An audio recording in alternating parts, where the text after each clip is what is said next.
Conor McGregor rafiqasi haqida shunday deydi: Biz birgamiz. Mana 15 yil bo'ldi. Biz Irlandiyada, Dublindan 30 kilometr uzoqlikdagi ijaradagi kvartirada ishsizlik nafaqasidan olingan 188 yevroga yashardik. Menda ish yo'q edi, chunki butun vaqtimni zalda mashg'ulotlarga bag'ishlardim. Men albatta chempion bo'lishimga ishonganman va u ham hamisha menga ishongan. Pul yetishmovchiligiga qaramay, u mening to'g'ri ovqatlanishimga va kun tartibimga qat'iy rioya qilishimga harakat qilar edi.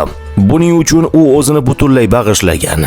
Men mashaqqatli mashg'ulotlardan charchab uyga qaytganimda, u har doim menga: "Conor, men bilaman, sen hammasini uddalaysan" derdi.